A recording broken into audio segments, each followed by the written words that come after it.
সিলেটের এক লোক গেছিল কোনো অফিসিয়াল কাজে নোয়াখালী, উঠালো খাইছে দুপুরের সময়, খাইয়া বয়ের জিগায় তোর বিল কত হইছে? কয় বাত মাছ 50 ডাইল হিরি। তো বাত মাছ 50 কোন রকম বুঝছে, ডাইল যে হিরি কয় এটা খালি জিগায় হিরি কিতারে কয় আন্নে বাড়ি কোনায় হিরি ছিলেন না। অবস্থা দিকে ম্যানেজারে ডাক দিছে, ডাক দেখো ইরিও ইরিও আন্নের বাড়ি কোনায় আর কাছে গেছে কেশ কি হয়েছে? তোমার বয়ে আমার দেখো ডাইল হিরি হিরি কিতা বুঝি না। কয় আন্নের বাড়ি কত, আন্নের বাড়ি কোনায় হিরি বুঝেন না, হইসা লাগতো না, হইসা লাগতো না। অন বুঝছেন আপনারা হিরি কারে কয়, হইসা লাগতো না। অহন বেটা জিগায় তোরা ফরে হক আছে, আমি চিন্তাম কেমনে কয় কোন হাগলে কইছে আর হরে হক কোন হাগলে কইছে। এক ব্যক্তির কলা গাছে কলার সরি পাকছে, এক সরি কলা 2-4 জন লোকে পরিবারের খাইয়া শেষ করতে পারবে না, নিয়ে রওনা হইছে বাজারও বিক্রি করতে। পাইকারে ভাইয়া কয় তোর আস্তা সরির কলা সব আমার কাছে বিক্রি করে দে, আমি কিনে নিব সব। 10 টাকা হালি দর সাব্যস্ত করিয়া 1 সরি কলা বিক্রি করে দিছে পাইকারি। কিন্তু 10 টাকা হালি হইলে শরীর মধ্যে কত আলি আছে এটা তো গণ্যা দিতে হবে না। তো শরীর মালিকে কলা গনে আর দেয়, গনে আর দেয়, গনে আর দেয়, 4টা করে আলি গনে, ফাঁকি ফুঁকে 3টে আলি গুনা যায়। যখন পাইকারে জিজ্ঞাসা করে এই বেটা এখন 3টা আলি গনছস, কয় ভাই সরি দুঃখিত, আমার মাথাটা ঠিক না, এই জন্য 4টার জায়গা 3টা গনছে। আবার যখন 4টার জায়গা 3টা গনছে আবার ধরছে, কয় মাথাটা ঠিক না। তৃতীয়বার যখন 4টার জায়গা 3টা আলি গনছে আর দিছে আর পাইকারে ধরছে, কয় মাথাটা ঠিক না। তখন পাইকারে কয় তোর যদি মাথা ঠিক না থাকার কারণে ফাঁকে ফুঁকে 4টার জায়গা 3টা দিয়ে আলি গনতে পারস, তো কোনো সময় 5টা দিয়েও আলি গনতে পারস। কয় মাথা খারাপ হইলেও অত খারাপ হইছে না। এইটারে কয় জাতে মাতাল।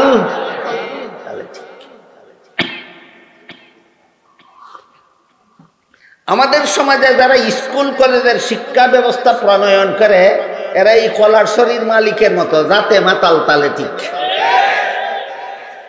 স্কুল কলেজের শিক্ষাটা যে মুসলমান সমাজের জন্য অত্যন্ত দরকারি এটা বুঝে, কিন্তু কোন শর্তে স্কুলে ফেললে সোয়াব হয়, কোন শর্তে কলেজে ফেললে সোয়াব হয়, কোন শর্তে ভার্সিটিতে ফেললে সবাই হিরা জানে না। এটা কয় জাতে মাতাল, তালে ঠিক। আর এক ব্যক্তি গেছিল বাজারও কমলা কিনতে, কমলার দোকানদারে জিজ্ঞাসা করে ভাই তোমার কমলার কেজি কত? আজকাল কয়েক বছর যাবত কমলা কেজি হিসাবে বিক্রি হয়, আগে বিক্রি তো আলি হিসাবে। জিজ্ঞাসা করে ভাই তোমার কমলার কেজি কত? কয়েক কেজি 50 টাকা। এটা কথার কথা। অনুনয় বিনয় শুরু করলো, আমি রুগী মানুষ, আমার বাবা রুগী, বাবার রুগীর জন্য 2 আলি কমলা নিব, কিছু কম রাখো। দোকানদার কয় তোমার কাছ থেকে যদি 5 টাকাও কম রাখি তাহলে ব্যবসার একটা নীতি আছে, সব কাস্টমারের কাছ থেকে 5 টাকা করে কম রাখতে হবে, তখন আমার কারবার লোকসান যাই। কাজে আমার রেট ঠিক রেখে তুমি যদি 1 আলি কমলা 50 টাকা দিয়া কিনো, 2 আলি কমলা যদি 100 টাকা দিয়া কিনো, তুমি গরিব মানুষ, তোমার বাবা অসুস্থ, এই কারণে তোমার বাবারে আমি একটা কমলা দিয়া দিব, পাও পাও দেনি, বিনামূল্যে, বিনামূল্যে। ইংরেজিতে কয় ফ্রি, নোয়াখালী গেলে কয় হিরি। ইংরেজিতে কয় ফ্রি, নোয়াখালী গেলে কয় হিরি, হিরি।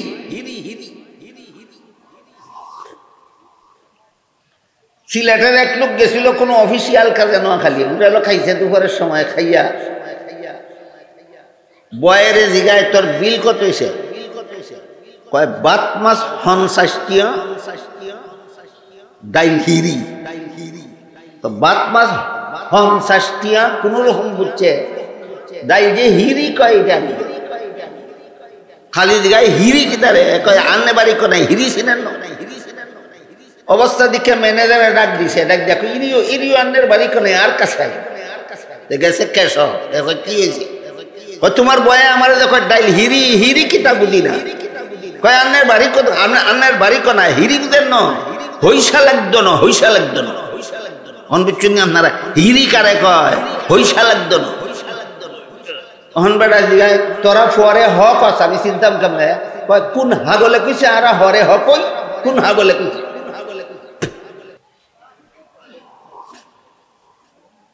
তো কমলাওয়ালায় কইলো তুমি যদি 2 আলি কমলা 50 টাকা হালি 100 টাকা মূল্যে আমার কাছ থেকে কিনে নাও আমার রেটটা যদি ঠিক রাখো তাহলে তোমার অসুস্থ বাবারে আমি একটা কমলা দিয়া দিব হিরি তখন বুঝছি দিন বিনা পয়সায় দিয়া দিন কয় জবানে কইছো তো হ্যাঁ জবানে কইছি কয় ঠিক আছে তোমার রেট ঠিক আছে আমি 2 আলি কমলা 100 টাকায় দিয়ে নিব অন্য দিন হিরি যেটা কইছো এটা আজকে দিলাম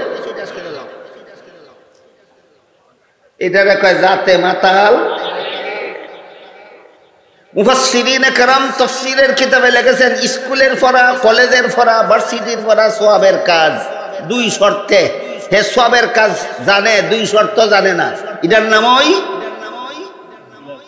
জাতে মাতাল তালে কিচ্ছা কাহিনী বুঝে থাকলে বলেন আমাদের সমাজের শিক্ষা ব্যবস্থা প্রণয়নকারীরা সত্যই সচেতন না জাতে মাতাল তালে ঠিক জাতে মাতাল তালে স্কুলে পড়া অত্যন্ত দরকারি দেশের জন্য সমাজের জন্য রাষ্ট্রের জন্য অস্বীকার করার কোনো উপায় নেই স্কুলের পড়া কলেজের পড়া ভার্সিটির পড়া দেশের জন্য দেশের জন্য সমাজের জন্য রাষ্ট্রের জন্য অত্যন্ত দরকারি ইসলামের দৃষ্টিতে সওয়াবের কাজ কিন্তু শর্ত আছে 2টা দরকারিও বুঝে সওয়াবও বুঝে খালি শর্ত 2টা বুঝে না এই জাতে মাতাল তালেটিকদের হাতে হইল আমাদের সমাজের শিক্ষা ব্যবস্থা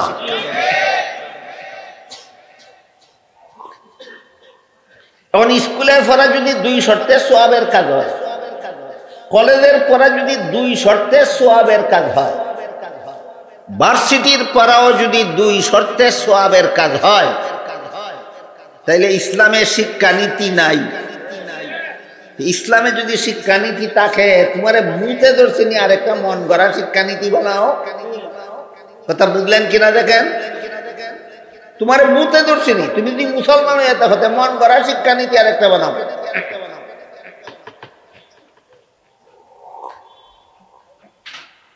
আমাদের সমাজে primary school high school college ভার্সিটির সিলেবাস তৈরি করার জন্য যাদের হাতে দায়িত্ব দেওয়া হয় এরা এমন একটা সিলেবাস তৈরি করে সরকারের হাতে তুলে দেয় যেই সিলেবাস নিয়ে লেখাপড়া করলে মুসলমানের সন্তান ডক্টর আহমদ শরীফ হতে পারে যেই সিলেবাস নিয়ে লেখাপড়া করলে মুসলমানের সন্তান তসলিমা নাসরিন হতে পারে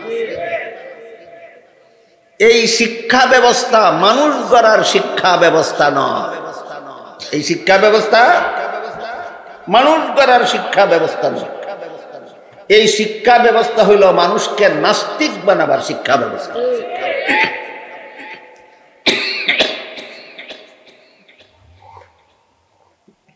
আগে আমরা বুঝি কোন 2 শর্তে স্কুলের পড়া সওয়াবের কাজ আগে আমরা বোঝার চেষ্টা করি কোন 2 শর্তে কলেজের পড়া সওয়াবের কাজ কোন 2 শর্তে ভার্সিটির পড়া সওয়াবের কাজ 1 নম্বর শর্ত হইল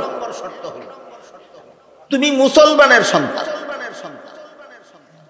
ছাত্র হও ছাত্রী হও ছেলে হও মেয়ে হও তুমি মুসলমানের সন্তান প্রাইমারি স্কুলে পড়ার সময় তোমার মনে রাখতে হবে তুমি মুসলমান তোমার মুসলমানি বজায় রেখে প্রাইমারি স্কুলে পড়ো হাই স্কুলে পড়ার সময় তোমার স্মরণ থাকতে হবে তুমি মুসলমান সুতরাং তোমার মুসলমানি বজায় রেখে হাই স্কুলে পড়ো কলেজে পড়ার সময় তোমার স্মরণ থাকতে হবে তুমি মুসলমান কাজেই মুসলমানি বজায় রেখে কলেজে পড়ো ভার্সিটিতে পড়ার সময় তোমার স্মরণ থাকতে হবে তুমি মুসলমান মুসলমানি বজায় রেখে ভার্সিটিতে পড়ো তখনই তোমার স্কুল কলেজের ভার্সিটির পড়া হবে সওয়াবের কাজ হওয়ার জন্য 1 শর্ত পাওয়া গেল প্রথম শর্তটা কি মুসলমানি ভুলে গিয়ে স্কুল কলেজে পড়া সওয়াবের কাজ না মুসলমানিত্ব বজায় রেখে এটা জীবনে কোনোদিন বলবেন না মুসলমানি বজায় রেখে স্কুলে পড়া সওয়াবের কাজ মুসলমানি বজায় রেখে কলেজে পড়া সওয়াবের কাজ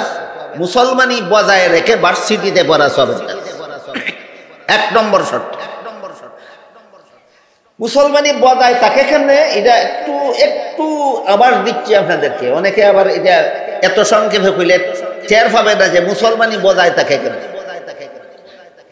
এক হাদিসে রাসূল করিম সাল্লাল্লাহু আলাইহি ওয়াসাল্লাম বলেন, মুরু আওলাদাকুম বিসসালাতি ইযা বালাগু 7 সিনিন ওয়াদরিবুহুম ইযা বালাগু 10 আও কামা ক্বালা আলাইহিস সালাতু ওয়াসসালাম।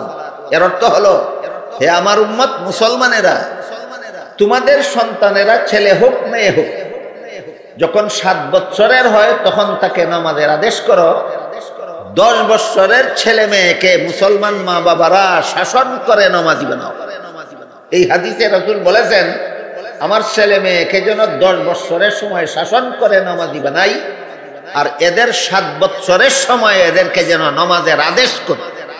এবার বলুন, কোন মা বাবা তার 7 বছরের ছেলে মেয়েকে নামাজের আদেশ করতে পারবে 7 বছরের আগে নামাজ শিক্ষা দিলে না দিলে? তাহলে মুসলমানের সন্তানকে নামাজ শিক্ষা দেওয়ার বয়স কত? 7 বছরের আগে। নামাজ শিক্ষা দেওয়ার বয়স কত? 7 বছরের আগে। 7 বছরের আগে যদি আমার ছেলে মেয়েকে নামাজ শিক্ষা দেই, তখন 7 বছরের সময় বলতে পারবো নামাজ পড়ো। 7 বছরের আগে যদি আমার ছেলে মেয়েকে নামাজ শিক্ষা দেই না, আর 7 বছরের সময় বলি নামাজ পড়ো, সে নামাজ তো পড়বেই না, আমাকে পাল্টা জিজ্ঞাসা করবে নামাজ আবার কি। সুতরাং মুসলমান ছেলে মেয়েকে নামাজ শিক্ষা দেওয়ার বয়স হলো 7 বছর পূর্ণ হওয়ার। প্রাইমারি স্কুলে ভর্তি করে কত বছর বয়সে? 5 বছর 6 বছর। 5 বছর অথবা 6 বছর বয়সে মুসলমানের ছেলে মেয়েকে প্রাইমারি স্কুলে ভর্তি। আমি আপনাদের জিজ্ঞাসা করি, উযুর 4 ফরজ জানেন তো? যারা জানেন তারাই বলুন, উযুর 4 ফরজ, মুখ দোয়া, হাত দোয়া, মাথা মাসে করা, পাও দোয়া শিখতে ক বছর লাগে? উযুর 4 ফরজ শিখতে বেশি থেকে বেশি 4 মিনিট লাগে। 7 কারণে উযু ভাঙে, শিখতে 7 মিনিট লাগে। নামাজের 13 ফরজ শিখতে 13 মিনিট লাগে। নামাজের ওয়াজিব 15টা শিখতে 15 মিনিট লাগে।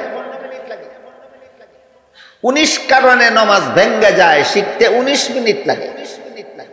নামাজের সুন্নত 28টা শিখতে 28 মিনিট লাগে। এবার বলুন, উযু গোসল নামাজ শিখতে কত বছর লাগে? 1 বছরও না। তবু আমি ধরে নিলাম কয়েক মাস। আপনার ছেলে যখন 4 বছর বয়স হইল, 4 বছর থেকে 5 বছর পর্যন্ত 1 বছরে কলেমায়ে তৈয়বা শিক্ষা দিন, কলেমায়ে শাহাদত শিক্ষা দিন, ইমানে মুজমল শিক্ষা দিন, ইমানে মুফাসসল শিক্ষা দিন, উযু শিক্ষা দিন, উযুর 4 ফরজ শিক্ষা দিন, গোসলের 3 ফরজ শিক্ষা দিন, তায়াম্মুমের 3 ফরজ শিক্ষা দিন। এই 4 বছর থেকে 5 বছরের ভিতরে আপনার ছেলে মেয়েকে নামাজের 13 ফরজ শিক্ষা দিন, 15 ওয়াজিব শিক্ষা দিন, নামাজের ভঙ্গ 19টা শিক্ষা দিন, নামাজের সুন্নত 28টা শিক্ষা দিন। 1 বছরে উযু শিক্ষা হইল, গোসল শিক্ষা হইল, নামাজ শিক্ষা হইল। 5 বছর বয়সে প্রাইমারি স্কুলে ভর্তি করে দিন। বেনামাজি বানাইয়া ভর্তি করলেন না নামাজি বানাইয়া? হ্যাঁ, 4 বছর থেকে 5 বছর পর্যন্ত কলিমা কালাম শিখাইলেন, উযু গোসল শিখাইলেন, নামাজ শিখাইলেন। 5 বছরের সময় স্কুলে ভর্তি করলে বেনামাজি হইব না নামাজি হইব? নামাজি হইল, স্কুলের ভরাও ঠিক হইল। এইভাবে তুমি স্কুলে পড়ো মুসলমানি বজায় রেখে, এইভাবে তুমি হাই স্কুলে পড়ো মুসলমানি বজায় রেখে, এইভাবে তুমি কলেজ ভার্সিটিতে পড়ো মুসলমানি বজায় রেখে। এবার আমার কথা বুঝে থাকলে বলেন, মুসলমানের সন্তানেরা স্কুলে পড়তে গেলে মুসলমানি বিসর্জন দিতে হয় না মুসলমানি বজায় রেখেই পড়া যায়? এই যে হলো 1 নম্বর শর্ত। মুসলমানি বজায় রেখে স্কুলে পড়ো, তোমার স্কুলে পড়া হবে সওয়াবের কাজ। মুসলমানি বজায় রেখে কলেজে পড়ো, তোমার কলেজের পড়া হবে সওয়াবের কাজ। মুসলমানি বজায় রেখে ভার্সিটিতে পড়ো, তোমার ভার্সিটির পড়া হবে সওয়াবের কাজ।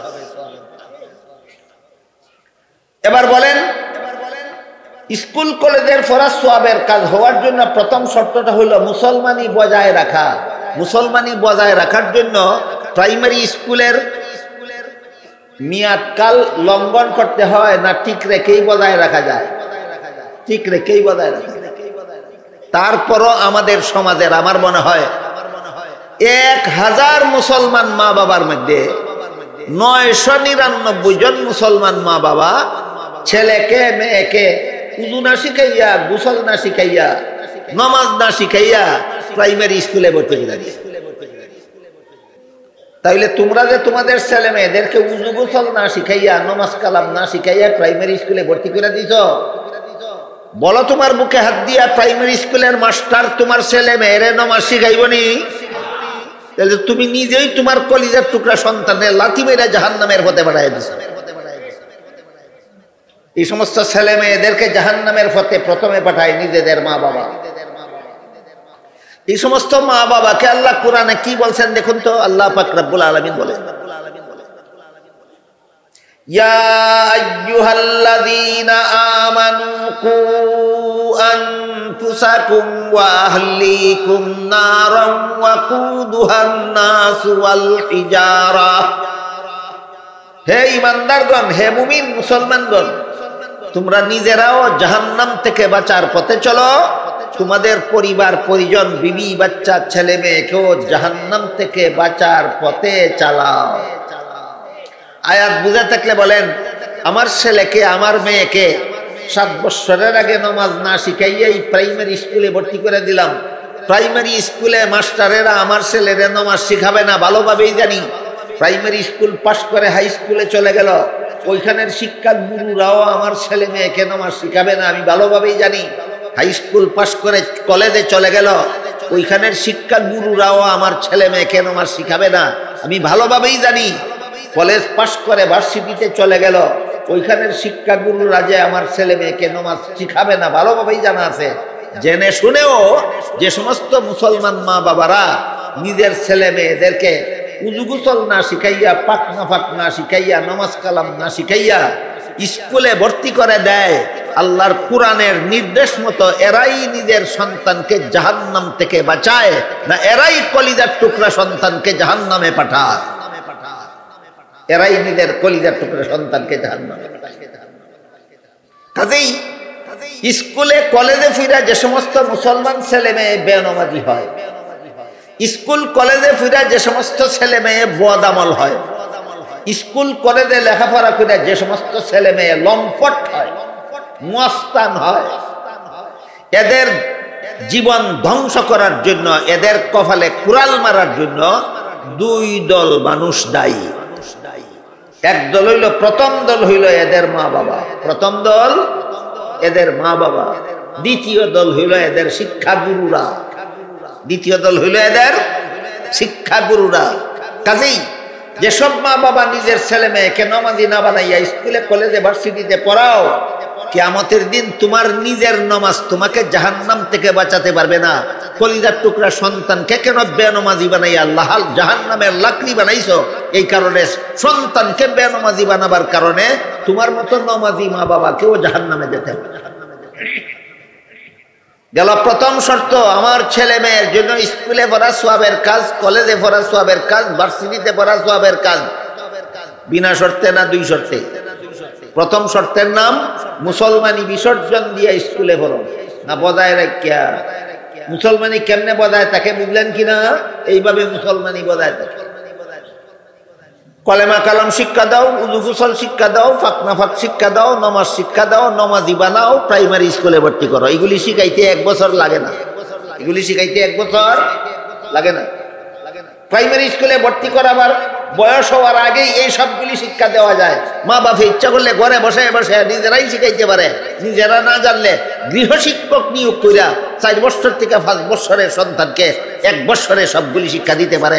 5 বছর বয়সে প্রাইমারি স্কুলে ভর্তি করে গেল। প্রথম শর্তের ব্যাপার বুঝে থাকলে বলুন, আমাদের সমাজের 1000-এর মধ্যে 1 জন ছাড়া বাকি 999 জন মুসলমান মা বাবা ছেলে মেয়েরা যে স্কুলে পড়ায়, সওয়াব পাওয়ার মতো ব্যবস্থা করে পড়ায় না জাহান্নামে পাঠাবার মতো ব্যবস্থা করে পাঠায়? জাহান্নামে পাঠাবার মতো ব্যবস্থা করে। শর্ত লঙ্ঘিত, তোমার ছেলে মেয়ের পড়া সওয়াবের কাজ নয়।